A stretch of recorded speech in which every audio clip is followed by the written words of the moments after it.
Hello friends, welcome to SSC coaching centre. दोस्तों, आज की वीडियो में देखेंगे गणित के महत्वपूर्ण प्रश्न जो बार बार पूछे जाते हैं। तो चलिए स्टार्ट करते हैं। पहला प्रश्न है, 20 लीटर के मिश्रण में दूध और पानी 5:3 के अनुपात में है। दूध और पानी 5:3 के अनुपात में है। ठीक है। अगर प्रस्तुत मिश्रण के 4 लीटर दूध को 4 लीटर दूध से निकाल दिया जाता है, टोटल हमारा कितना है? 20 लीटर मिश्रण है, उसमें से 4 लीटर ये दूध को निकालने की बात कर रहा है। तो 20 में से 4 लीटर दूध जब निकाल देंगे तो आपके पास कितना मिश्रण बचेगा? 16 लीटर का बचेगा। ठीक है, 16 बचेगा। तो मिश्रण का जो योग रहेगा वो 16 रहेगा। और यहां पे दूध और पानी के अनुपात का योग करेंगे तो 5 और 3 8 हो जाएगा। तो इस योग में अनुपात के योग से डिवाइड कर दो, 2 बार में जाएगा। 2 का गुना करेंगे 5 से तो 10 हो जाएगा, और 2 का गुना करेंगे 3 से तो 6 हो जाएगा। ठीक है। अब हमने जो दूध निकाला था वो कितना था? 4 लीटर था ना। 4 लीटर था। उस 4 लीटर को इसमें ऐड कर दो तो कितना हो जाएगा? 14 लीटर दूध हो जाएगा। और ये आपका कितना है? पानी 6। कितना है? 14:6 हो गया। कटा दीजिए, 2 सत्ते 14, 2 त्रिका 6, 7:3 आपका बिल्कुल सही जवाब हो जाएगा। 7:3, यानी कि डी ऑप्शन बिल्कुल सही जवाब। आसानी से समझ में आ गया। अब देखेंगे अगला प्रश्न। अगला प्रश्न है, एक व्यक्ति x से y की ओर 40 किलोमीटर प्रति घंटे की गति से यात्रा करता है। x से y की ओर, x है, x से y की ओर 40 किलोमीटर प्रति घंटे की स्पीड है उसकी। 40 किलोमीटर प्रति घंटे की स्पीड से वो यात्रा करता है y की ओर। ठीक है। और वापसी गति 50% बढ़ा देता है। जब जाता है तो 40 की चाल से जाता है, और जब वापस लौटा है तो अपनी गति को 50% बढ़ा देता है। गति से गया था 40 की थे, वापसी में आया तो 50% उसने बढ़ा दी गति। 50% बढ़ा दी तो सीधा सीधा ये अपने आप में 100% है। 50 बढ़ा देंगे तो 150% हो जाएगा। परसेंट का मतलब बट्टे में 100। 0 से 0 गया, 0 से 0, 15 चौके 60। कितनी हो गई भैया? 60 की स्पीड हो गई उसकी। जब वापसी में लौटा तो उसकी स्पीड कितनी थी? 60 थी। ठीक है। अब पूछ रहा है उसकी औसत चाल क्या होगी, बता दीजिए। अब तो कुछ भी नहीं है। औसत चाल बराबर क्या होता है? औसत चाल बराबर होता है 2 गुने x गुने y। पहले वाली चाल को आप x मानते हैं, बाद वाली चाल को y। ठीक है। और बटे में x और y दोनों को जोड़ देंगे। 2 गुने x है आपका 40, y है 60, दोनों को जोड़ देंगे 100 हो जाएगा। 0 से 0 गया, 0 से 0 गया, 6 चौके 24, 24 दूने का 48। औसत चाल कितनी आ गई? 48 की आ गई, यानी कि सी ऑप्शन आपका बिल्कुल सही जवाब है। अब देखेंगे अगला प्रश्न। अगला प्रश्न है, यदि एक राशि 2 वर्ष में 10% प्रति वर्ष की दर से चक्रवृद्धि ब्याज 2100 रुपए हो जाता है, तो उसी धन पर उसी दर से साधारण ब्याज क्या होगा? साधारण ब्याज। देखिए, चक्रवृद्धि ब्याज के लिए मैं आपको बता दूं, आपको तो ब्याज मालूम नहीं है कितना है, मतलब मूलधन तो मालूम नहीं है, लेकिन 2 वर्ष के लिए चक्रवृद्धि ब्याज निकालते हैं तो 2 वर्ष का रेशियो क्या होता है निकालने का? 2:1। मैं रेशियो ट्रिक बताता हूं। 2 वर्ष के लिए होती है चक्रवृद्धि ब्याज, कभी भी निकालें 2 वर्ष का तो ये रहती है 2:1। ठीक है। प्रिंसिपल नहीं पता है तो आप प्रिंसिपल को क्या कर सकते हैं? 100 मान लेंगे। 100 मान लेंगे। रेट कितना है? 10 का, तो 100 का 10% निकालो। परसेंट का मतलब बटे में 100। ठीक है। 100 से 100 कट गया, 10 बचा, तो 10 को क्या लिखेंगे? इसके ऊपर 10 बचा है। अभी एक और रेशियो है ना, तो इस 10 का फिर से 10% निकाल लो। ठीक है, फिर से 10% निकाल लो। कितना आ जाएगा? 1 आ जाएगा। तो 1 को इसके ऊपर रख दो। अब 2 का गुना 10 से कर देंगे तो 20, और 1 का गुना 1 से कर देंगे 1। दोनों को जोड़ दो, कितना हो जाएगा? 21 हो जाएगा। अब देखिए, चक्रवृद्धि ब्याज यहां पे अनुपात में कितना निकल के आया है? 21। और रियल में कितना है? 2100। 21 निकल के आया है, जबकि है कितना? 2100 है। 21 से 2100 कितने गुना पर है? आप बोलेंगे सर 100 गुना पे है कि नहीं? 100 गुना है। 100 गुना हो गया। क्लियर है। चलिए, अब निकाल लीजिए आप साधारण ब्याज। हम उसी बात साधारण ब्याज ही तो पूछ रहा है। तो साधारण ब्याज का क्या फॉर्मूला होता है? सिंपल इंटरेस्ट बराबर PRT/100। ठीक है, यही होता है। हमें निकालना है ब्याज। प्रिंसिपल 100 माना था, प्रिंसिपल चक्रवृद्धि ब्याज के लिए 100 माना, तो साधारण ब्याज के लिए भी 100 रहेगा। रेट है आपका 10% का। ठीक है। टाइम है 2 वर्ष का, 2 वर्ष का टाइम है। बटे में कितना आ जाएगा? 100। 100 से 100 ये कट गया। 10 का गुना 2 से कर देंगे तो कितना हो जाएगा? 20 हो जाएगा। ठीक है। सिंपल इंटरेस्ट कितना निकल गया, यहां 20 निकल के आया। ठीक है, यहां पे कितना निकल गया था 21, यहां पे 20। अब देखिएगा जब यहां पे चक्रवृद्धि ब्याज 100 गुना था तो ये साधारण ब्याज भी कितना हो जाएगा, यहां पे 100 गुना, तो 20 का 100 गुना कितना हो जाएगा, 2000 हो जाएगा। आपसे पूछ रहा था कि उसी धन पर उसी दर से साधारण ब्याज क्या हो जाएगा, भाई साधारण ब्याज क्या हो जाएगा उसी दर से, तो 2000 हो जाएगा। ठीक है, डी ऑप्शन आपके प्रश्न का बिल्कुल सही जवाब हो जाएगा। क्लियर हुई सभी को बात। अब देखेंगे अगला प्रश्न। अगला प्रश्न है, एक 200 मीटर व्यास वाले लॉन में 10 मीटर चौड़ा रास्ता है, रास्ते का क्षेत्रफल वर्ग मीटर में क्या होगा।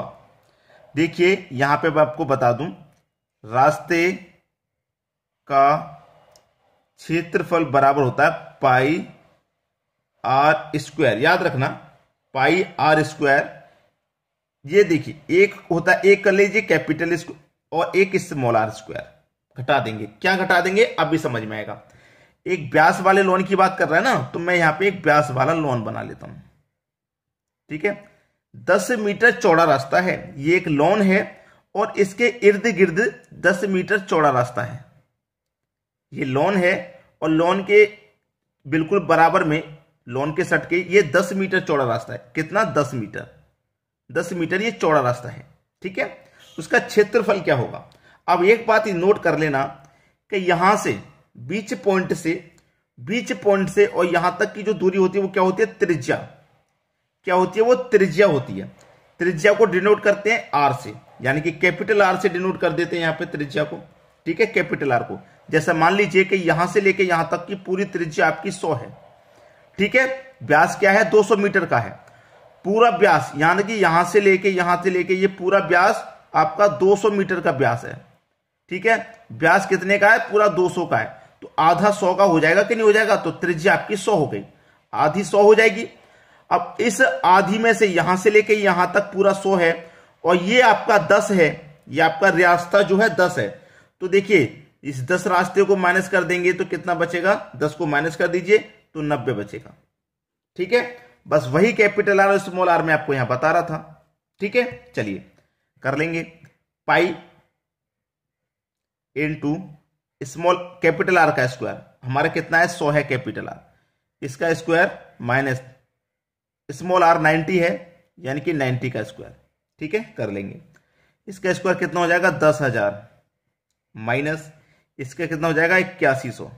ठीक है, चलिए ये पाई चल रहा है साथ में, पाई को मत भूलिए, पाई। अब 10,000 में से 8100 को घटा देंगे तो कितना बचेगा भैया, 1900 बचेगा। 1900 पाई, चाहे पाई 1900 कर दो चाहे 1900 पाई कर दो, एक ही बात है, गुना में आगे पीछे लिख सकते हैं। अब 1900 पाई किस में है, बी ऑप्शन में है, यही हमारा सही जवाब है। अब देखते हैं अगला प्रश्न। अगला प्रश्न है 16,200 वर्ग मीटर क्षेत्रफल के एक वर्ग के विकर्ण की लंबाई क्या होगी। वर्ग के विकर्ण की लंबाई देखिए, वर्ग का क्षेत्रफल बराबर होता है विकर्ण का स्क्वायर डिवाइडेड बाई 2। अब जैसे कि ये हमारा कोई क्षेत्रफल है, एक वर्ग है जिसकी चारों भुजाएं बराबर होंगी। कितना दे रखा है, 16,200 दे रखा है, 16,200 वर्ग मीटर का ये हमारा क्षेत्रफल है। ठीक है, अब देखिए वर्ग का क्षेत्रफल कितना है, 16,200।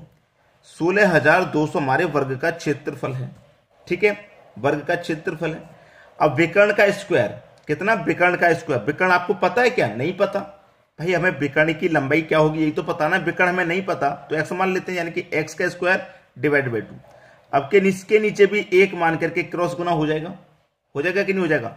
अब देखिए 1 का गुना x से हो जाएगा तो ये x स्क्वायर ही रहेगा बराबर 16,200 का गुना 2 से कर दो तो 2 का 0 में करूंगा 0, फिर से 0, 2 दूने का 4, 16 दूने का 32, 32,400 आ जाएगा। एक्स स्क्वायर का मान 32,400। अब x बराबर 32,400, ये 2 यहां से x के ऊपर से हटेगा तो इसके ऊपर रूट लग जाएगा। ठीक है, रूट लग जाएगा तो x बराबर 32,400 का स्क्वायर रूट क्या हो जाएगा। ठीक है, स्क्वायर रूट क्या हो जाएगा 32,400 का, तो ये हो जाएगा 180, यानी कि 324 का होता है 18 और 2 जीरो का हो जाएगा 1 जीरो, यानी कि x का मान आ गया। विकर्ण की जो लंबाई हमें पता करनी थी वो 180 मीटर हो जाएगी, यानी कि पहला ऑप्शन बिल्कुल सही जवाब है। अब देखेंगे अगला प्रश्न। अगला प्रश्न है, यदि 5 आदमी 4 दिनों में 540 रुपए कमाते हैं तो 7 आदमी 6 दिनों में कितने रुपए कमाएंगे। ठीक है, फॉर्मूला जो होता है M1 D1 और T1 बटे में W1 बराबर M2 D2 T2 बटे में W2। ठीक है, कितने व्यक्ति हैं 5। ठीक है, D मतलब दिन, कितने दिन ले रहा है 4 दिन। T का मतलब टाइम होता है 1 घंटा 2 घंटा काम करने वाला, वो टाइम नहीं दे रखा है, जो वैल्यू नहीं दे रखी है छोड़ देंगे। वर्क दे रखा 540 रुपए कमाने का बराबर, बाद में कितने आदमी हो जाते हैं 7 आदमी, 6 दिन ले रहे हैं, कितने रुपए कमाएंगे नहीं पता। जब नहीं पता तो भैया x मान लो। ठीक है, चाहे W2 रहने दो चाहे x मान लो, कुछ भी कर लीजिए। अब यहां पे कटा लीजिए, कटा के छोटा कर लीजिए, फिर उसके बाद में क्रॉस मल्टीप्लाई हो जाएगा। ठीक है, देखिए कटा लेंगे यहां पे हम, ये 540 है, ये 5 चौके 20 है। चलिए पहले गुना कर लो, 5 चौके 20 कर लेता हूं ऊपर में, बटे में 540 बराबर 7×42 बटे में x। ठीक है, अब इसको देखिए कटा लेंगे, 0 से यहां 0 कट जाएगा। ठीक है, 0 से 0 कट गया, 2 से कटा लूंगा 42 को, तो ये 21 बार में चला जाएगा। अब हो जाएगा क्रॉस गुना, तो x का 1 से गुना इधर, तो x इधर आ गया बराबर 54 का गुना कर दो 21 से। ठीक है, 54 का गुना कितने से कर देंगे, 54 का गुना 21 से कर देंगे। ठीक है, 54 का गुना 21 से कर देंगे, तो कर दीजिए 21 चौके 84 का 4, 21 चौके 84 का 4 कैरी का 8, 21 का गुना 5 से कर दूंगा मैं तो 105 हो जाएगा। 21 का गुना 5 से कर देंगे 105, और 105 में जोड़ देंगे हम 8। ठीक है, 105 में जोड़ देंगे 8 तो ये हो जाएगा 113। 113 यानी कि ये किस ऑप्शन में है, 1134।